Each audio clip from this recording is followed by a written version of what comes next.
Hi friends, మీ ముందుకు వచ్చేసాను variety రెసిపీతో. మనం డైలీ అన్నం వండుకొని తింటాం కదండి. ఒక్కొక్కసారి వెరైటీగా ఇలా అన్నాన్ని ఇలా చేసి చూడండి. ఇది క్యాప్సికమ్ చిక్కుడుకాయ రైస్ చాలా టేస్ట్గా ఉంటుంది. ఒకసారి చేసి చూడండి. ప్రతి ఒక్కరూ ఎంతో ఇష్టంగా తింటారు. డైలీ మామూలుగా అన్నంలాగా కాకుండా ఇలా వెరైటీగా వండుకొని తింటే కూడా చాలా బాగుంటుంది. ఒక వెరైటీ తిన్నామనే తృప్తి కూడా ఉంటుంది. అయితే మరి ఇంకెందుకు, ఇది ఎలా తయారు చేయాలో చూద్దామా? అయితే వచ్చేయండి. క్యాప్సికమ్ చిక్కుడుకాయ రైస్కి కావాల్సిన పదార్థాలు చూద్దాము. సన్నగా తరిగి పెట్టుకున్న ఒక ఉల్లిపాయ, సన్నగా తరిగి పెట్టుకున్న 2 చిన్న క్యాప్సికమ్ ముక్కలు ఇలా పొడుగ్గా తరుక్కోండి. తర్వాత చిన్న చిన్న చిక్కుడుకాయలు ఉంటాయి కదా, ఈ చిన్న చిన్న చిక్కుడుకాయలు అయితే చాలా బాగుంటాయి. ఈ చిన్న చిన్న చిక్కుడుకాయలు కొన్ని, అలాగే 4-5 పచ్చిమిరపకాయలు, ఇంకా వేరే కారం ఏది వేయమన్నమాట. నేను ఒక టమాటా చిన్నది తీసుకున్నాను, మీకు కావాలంటే వేసుకోండి, లేదంటే స్కిప్ చేయండి. అలాగే కొంచెం పుదీనా, కొద్దిగా కొత్తిమీర. తర్వాత మనం ఇందులో ఈ రైస్కి ముఖ్యంగా మనం మసాలా దినుసులు ఏవి వేయట్లేదు. ఈ ఆల్ స్పైసీ ఆకులు మనందరికీ తెలిసిందే. ఈ ఆల్ స్పైసీ ఆకులు వేసి ఈ యొక్క రైస్ చేస్తాను. ఇంకా వేరే మసాలా దినుసులు ఏవి వేయట్లేదు. ఈ ఆల్ స్పైసీ ఆకులు వేసినట్లయితే కనుక అన్ని మసాలా దినుసులు వేసినటువంటి ఫ్లేవర్ ఈ ఆకుల ద్వారానే వస్తుంది. కాబట్టి దీన్ని ఆల్ స్పైసీ ఆకులు అంటారు. ఇవి వేసి మనం ఇప్పుడు తయారు చేసుకుందాం. తగినంత సాల్ట్, అలాగే ముందుగా మనం రైస్ వండి పెట్టుకోవాలి.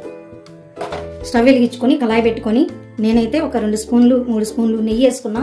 మీకు కావాల్సిన వాళ్ళు నెయ్యి వేసుకోండి, లేదంటే బటర్ వేసుకోండి, లేదంటే ఆయిల్ వేసుకోండి.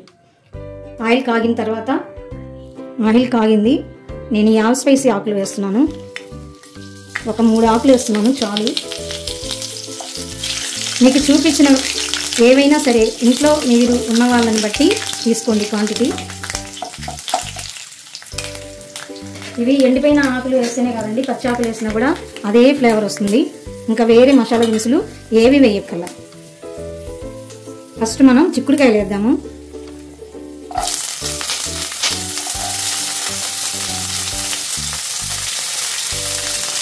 ఆ తర్వాత ఈ వెల్లుల్లిపాయలు కూడా వేద్దాం. వీటిని వేసుకోవాలి. ఇవి చిన్న చిన్న చిక్కుడుకాయలు కాబట్టి తొందరగానే వేగుతాయి. అవి వేగిన తర్వాత క్యాప్సికమ్ ముక్కలు వేద్దాము. క్యాప్సికమ్ ముక్కలు కూడా త్వరగానే మగ్గుతాయి.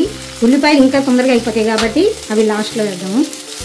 ఈ పచ్చిమిరపకాయలు కూడా మీకు ఎంత కారం కావాలంటే అంత వేసుకోండి. నేనైతే ఒక 4 కాయలు వేసుకున్నాను. వీటిని కూడా చక్కగా వేయించుకుందాం.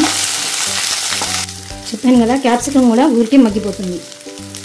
ఆ తర్వాత టమాటాలు వేసుకుందాం. టమాటాలు వేసి కలుపుకుందాం. ఇప్పుడు ఉల్లిపాయలు కూడా వేసుకుందాం. ఉల్లిపాయలు కూడా వేసుకొని బాగా కలపాలి. ఇప్పుడు ఈ ముక్కలకి తగినంత ఉప్పు వేయాలి. ఈ ముక్కలకి మాత్రమే, అన్నంకి తర్వాత వేసుకోవాలి. ఈ ముక్కలకి మాత్రమే తగినంత సాల్ట్ వేసి కలుపుకోవాలి. ఆల్ స్పైసీ ఆకుల గురించి తెలిసిన వాళ్ళందరికీ తెలుసండి. అసలు ఆకు నలుపుతుంటే వస్తుందండి స్మెల్.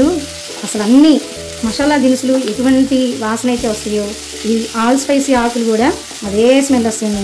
అందుకే నేను మసాలా దినుసులు ఏవి వేయకుండా ఈ ఆల్ స్పైసీ ఆకులు మాత్రమే వేసాను. ఇది టీలో కూడా వేసుకొని తాగితే చాలా బాగుంటుంది టేస్ట్. ఇంతవరకు ఎవరైనా చేయని వాళ్ళు ఉంటే ఒకసారి ట్రై చేసి చూడండి. ఇది బాగా మగ్గాలి. ఒక 2 మినిట్స్ మూత పెట్టుకుందాం. ఒకసారి మూత తీసి కలుపుకుందాం. చక్కగా మగ్గిపోతాయి. అసలు స్మెల్, నెయ్యి కూడా వేసాం కదండి, అలాగే ఈ ఆల్ స్పైసీ ఆకులు ఫ్లేవరు అసలు గుమగుమలాడుతూ ఉంటుంది. ఇప్పుడు కొంచెం పుదీనా, కొత్తిమీర, మిగతాది తర్వాత వేసుకుందాం.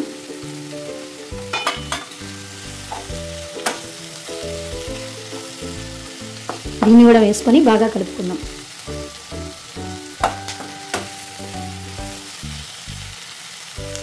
దీనికి ఈ రైస్కి మనం వేరే కర్రీ ఏం చేయక్కర్లేదు, ఇదే సరిపోతుంది.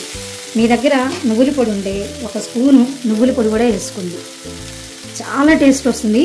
మీరే తిని ఒకసారి చెప్పండి, కామెంట్ చేయండి నాకు ఎంత టేస్ట్గా ఉంటుందంటే. ఆ నువ్వుల పొడి వేసుకుంటే ఆ ఫ్లేవర్ కానీ, తింటున్నప్పుడు ఆ వాసన కానీ అసలు ఎంత బాగుంటుందనండి. ఒకసారి ట్రై చేయండి. ఇప్పుడు ఈ నువ్వుల పొడి కూడా వేసి కలుపుకున్న తర్వాత, ఎక్కువ వద్దు, చాలా కొంచెం, అంటే 1 స్పూను పెరుగు వేయండి. పెరుగు వేసి కలపండి. ఈ పెరుగు కూడా ముక్కలన్నిటికీ పట్టేటట్టు కలపండి. అసలు ఇంకా వేరే కర్రీ చేసుకునే అవసరమే లేదు. ఒకసారి ఇలా ట్రై చేసి చూడండి, ఎంత బాగుంటుందో మీరే చెప్తారు. కొంచెం పసుపు,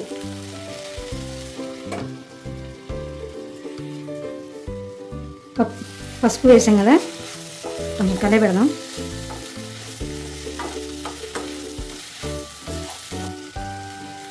పసుపు వేసి కలిపెట్టాం కాబట్టి పచ్చివాసన రాకుండా ఇంకొక నిమిషం మూత పెడదాం.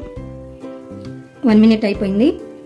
మూత తీసి మనం ముందుగా ఉండి పెట్టుకున్న రైస్ దీంట్లో వేయాలి.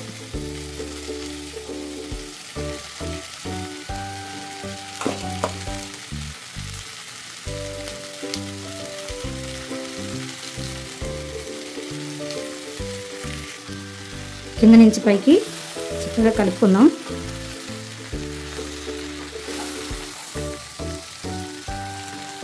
చూసారా, వేడి వేడి చిక్కుడుకాయ క్యాప్సికమ్ రైస్ రెడీ అయిపోతుంది. చక్కగా ఇలా కిందకి పైకి మొత్తం కలిసేలాగా కలుపుకొని, ఇందాక ఆ కూర ముక్కలకి సరిపడా ఉప్పు వేసాం కదా, ఇప్పుడు అన్నానికి సరిపడా చాలా కొంచెం వేసుకోండి. ఇందాక వేసాం కాబట్టి కొద్దిగా వేసుకోండి. ఇప్పుడు దీన్ని కూడా కలుపుకుందాం.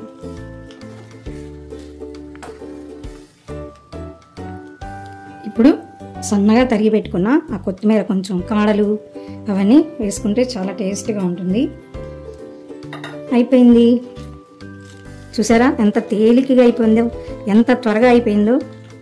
వేడి వేడి క్యాప్సికమ్ చిక్కుడుకాయ రైస్ రెడీ. వీడియో నచ్చితే లైక్ చేయండి, షేర్ చేయండి, సబ్స్క్రైబ్ చేసుకోండి. మీరు లైక్ చేయడం వల్ల ఈ వీడియో అనేకులకి ఫార్వర్డ్ అవుతుంది. ఇలాంటి మరిన్ని వీడియోల కోసం మా ఛానల్ సబ్స్క్రైబ్ చేసుకోండి. మరికొంచెం టేస్ట్ కోసం ఇలా ఒక దెబ్బ నిమ్మకాయ కూడా పిండుకొని తింటే బాగుంటుంది. Thank you for watching. Bye friends.